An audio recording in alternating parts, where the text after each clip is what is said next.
Gordon Fleming owns an asbestos removal company, a dangerous line of work involving building material that has already been banned in many countries because of its deadly long-term effects. Anyone exposed to asbestos for too long can develop severe illnesses like lung cancer or stomach cancer, and in some cases it can even lead to death. Desperate for money, Gordon accepts a government contract from a man named Griggs to clean the asbestos inside an abandoned mental hospital in Denver. The massive building was originally constructed in 1871, but it had been shut down and left abandoned since 1985. The government now plans to renovate the property and turn it into a new city hall. That afternoon, Gordon arrives at the hospital alongside his coworker Phil, and Griggs personally guides them through the enormous building, where many old hospital items are still scattered everywhere. During the tour, Griggs explains that the hospital was designed to resemble a bat, with the main building in the center serving as the staff area, while the left and right wings were separated between male and female patients.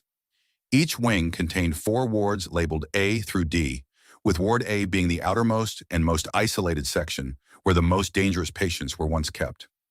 As they continue exploring the decaying hallways, Gordon notices an eerie wheelchair sitting alone at the end of a corridor, and for a brief moment he suddenly hears a mysterious voice calling his name.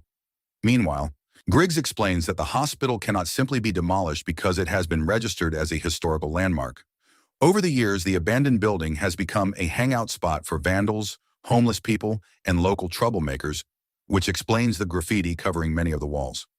After inspecting the asbestos contamination throughout the hospital, Gordon estimates that the cleanup should realistically take at least 2 weeks to complete. While walking through the building, Phil discovers an isolation room filled with strange drawings, torn magazine pages, old newspaper clippings, and photographs pasted all over the walls, giving the place an even more unsettling atmosphere. Once the tour is over, Griggs congratulates Gordon on recently becoming a father.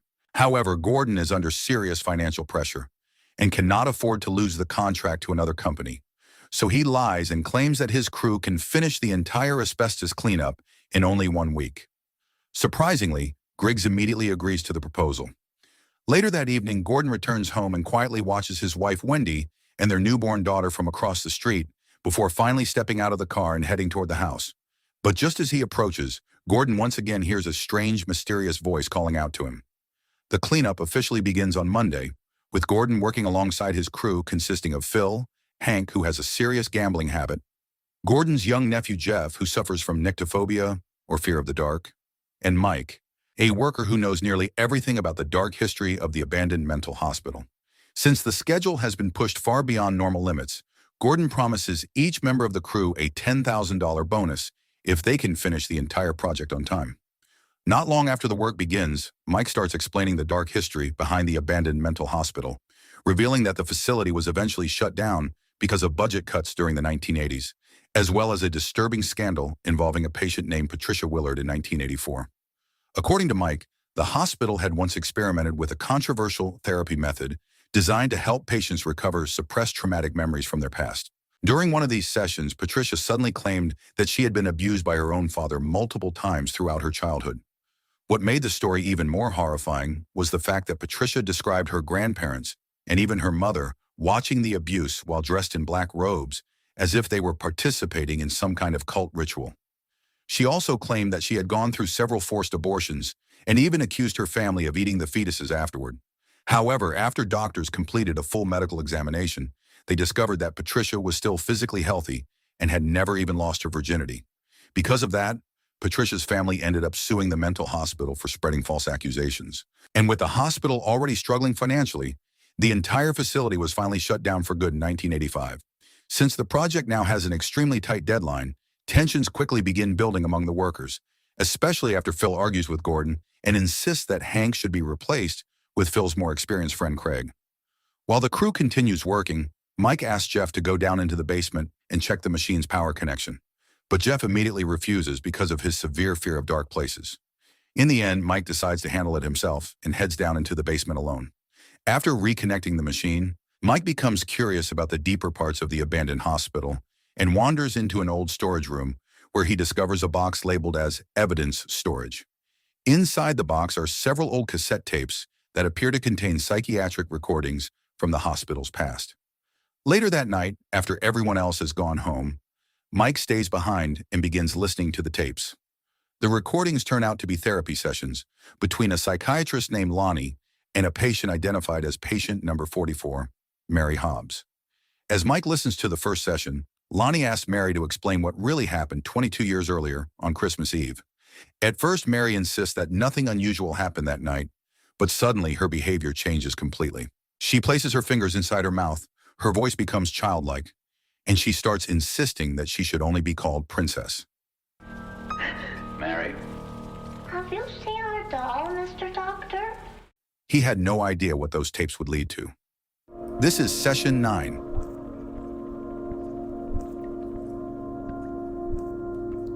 It soon becomes clear that Mary suffers from multiple personality disorder because aside from her normal personality and Princess, she also has two other personalities named Billy and Simon. Through the personality known as Princess, Mike learns that 22 years ago, Mary received a ceramic doll as a Christmas gift, while a young boy named Peter was given a large knife. Later that same night, after Mary's parents went to sleep, Peter, Mary, Princess, and Billy all played hide-and-seek together upstairs. At the same time, the story briefly returns to Gordon, who is once again sitting alone across the street watching his own house in silence while struggling with a painful wound on his right leg. On Tuesday, Gordon becomes strangely fixated on a gate outside the hospital grounds that is marked with several cross symbols, almost as if something about the place is silently drawing his attention. Meanwhile, down in the basement, Hank discovers a collection of old coins dating back to the 1880s along with a ring hidden behind one of the walls. However, he soon realizes that the wall is actually connected to the backside of an old cremation furnace, meaning the coins and personal belongings were most likely left behind from bodies that had once been burned there many decades earlier. Later, the crew gathers together for lunch, but Mike chooses to stay alone inside the storage room while continuing to listen to Mary Hobbs's therapy recordings. By this point, he has already reached Session 5. During the recording, Mary suddenly starts rubbing her eyes before slowly shifting into another one of her personalities named Billy. Lonnie continues questioning the different personalities and tries to understand where each of them exists inside Mary's mind. According to Billy, Princess lives in the eyes because she sees everything, while Princess speaks through the mouth because she is the one who talks. Mary. Hello, sir. Well, hello, Billy. But just as Lonnie asks where Simon exists, the recording abruptly cuts off before any answer can be heard. Not long afterward, Jeff stumbles across old patient records from the 1890s and becomes shocked after realizing that many people have been committed to the mental hospital for incredibly minor reasons, including emotional disappointment or wounded pride. As the workers continue the cleanup, Mike notices something unsettling outside when he discovers Gordon's van covered in red paint and surrounded by scattered flowers, almost like some kind of disturbing warning or memorial. At the same time, Hank and Jeff begin discussing Gordon's behavior, pointing out how he always seemed energetic and determined, despite working in an industry that could slowly destroy his body over time. Still, Hank admits that Gordon has been acting different ever since the birth of his child, becoming far more anxious and emotionally unstable than before. The story then shifts back to Gordon, who calls his wife Wendy, though it quickly becomes obvious that their relationship is no longer in a good place. After the phone call ends, Gordon notices Phil speaking privately with two unfamiliar men outside the building, immediately making him suspicious. Later that night, Hank secretly returns to the abandoned mental hospital alone because he desperately needs money and wants to collect the old coins he discovered earlier. Since antique items from places like this can sell for a high price, he decides the risk is worth it. While searching deeper inside the basement area, Hank also finds silver-coated dentures, glass eyes, and even old lobotomy tools that were once used on patients inside the asylum. But while exploring the dark building by himself, Hank suddenly hears the sound of a door slamming somewhere in the distance, even though he knows for certain that nobody else should be inside. Then, while making his way back through the hospital, Hank briefly catches sight of a terrifying, mysterious figure watching him from the darkness. By Wednesday morning, Hank never shows up for work, and nobody has heard from him at all. Concerned about the situation, Phil contacts Hank's girlfriend Amy, who also happens to be Phil's ex-girlfriend. According to Amy, Hank had apparently called her the previous night, claiming he had just won the lottery and was planning to head straight to Miami to gamble at casinos and enjoy himself. Hearing this explanation only makes Gordon even more stressed because the project is already falling behind schedule. Phil once again suggests replacing Hank with Craig, but before Gordon agrees, he demands that Phil explain who the two unknown men were that he met outside the building the day before. Phil refuses to answer the question, and the argument between them nearly turns into a fight. Frustrated and disturbed, Gordon walks away and notices blood dripping from his fingers before wandering through the gate marked with crosses, which eventually leads him to an old cemetery hidden behind the hospital grounds. While sitting alone on a fallen tree, Gordon calls Wendy and apologizes for something that remains unclear. However, what makes the moment even more disturbing is the discovery that the tree is standing directly beside grave number 44, the burial site of Mary Hobbs herself. Elsewhere, Phil quietly tells Mike that Gordon's mental state has become unstable ever since becoming a father and admits that Hank probably should have been fired 6 months earlier. Unfortunately for them, Jeff secretly overhears the entire conversation from nearby.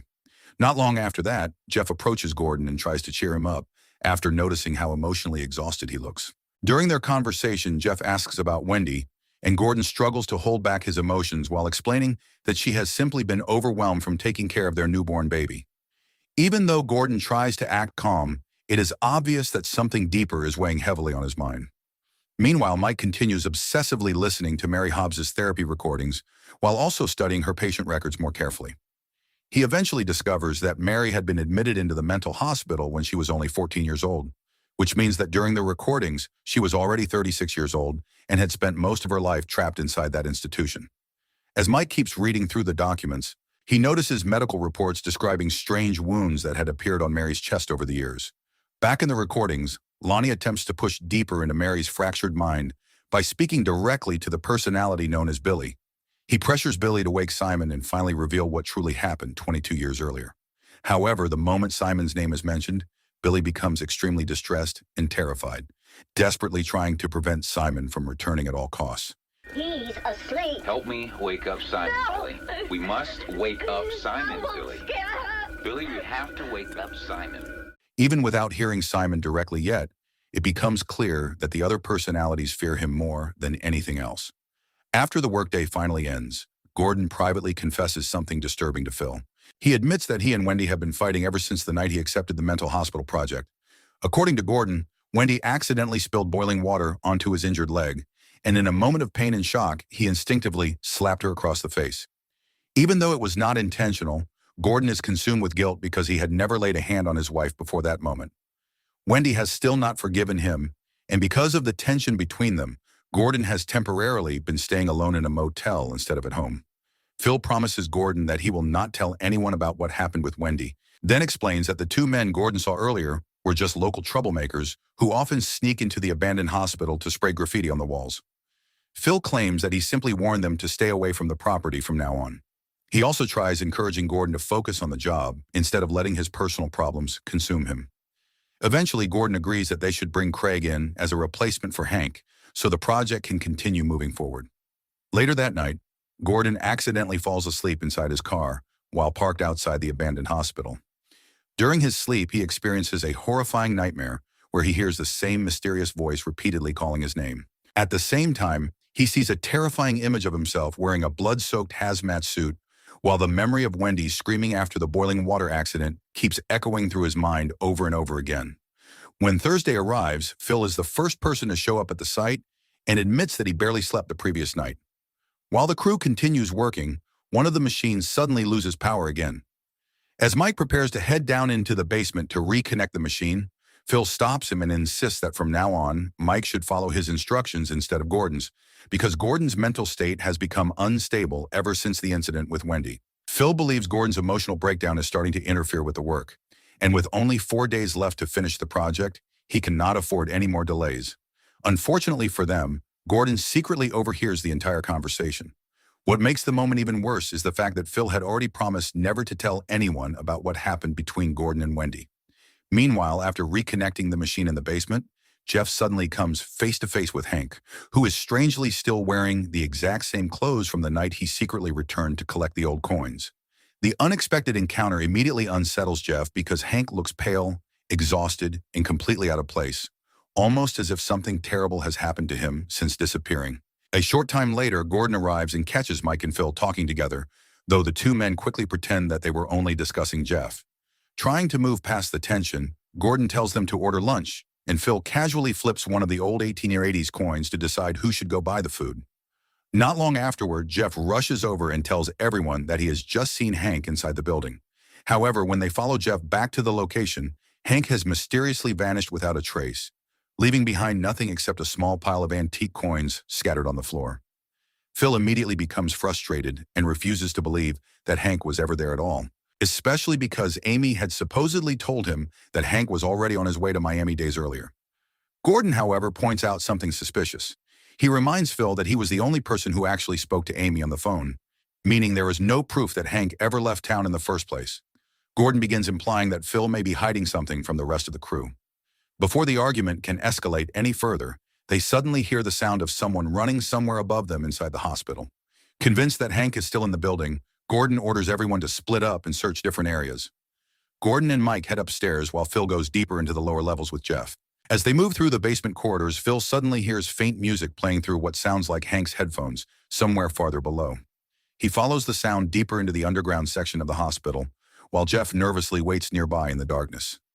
Eventually, Phil discovers Hank's portable music player, lying abandoned on the floor alongside Hank's jacket and shoes, making the entire situation even more disturbing because it now looks as if Hank simply disappeared out of his clothes.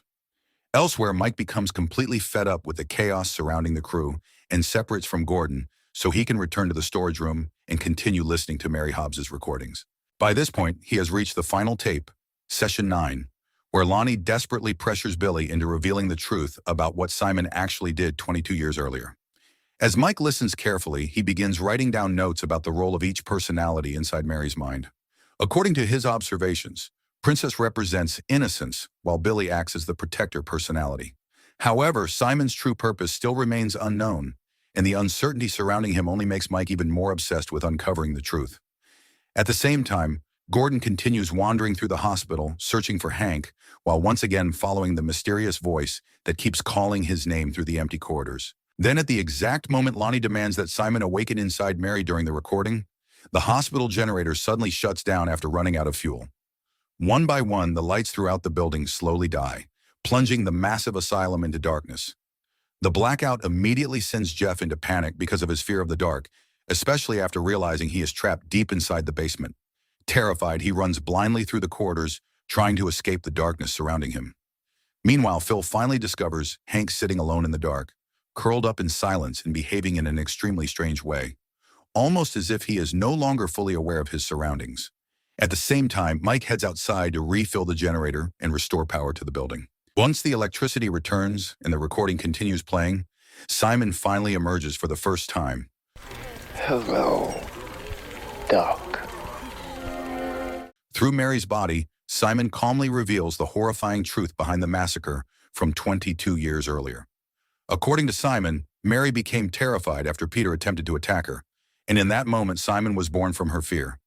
The personality then brutally butchered Peter before turning on Mary's parents and murdering them as well. Meanwhile, Phil eventually finds Gordon inside Ward A, the most isolated section of the hospital where the most dangerous patients used to be kept.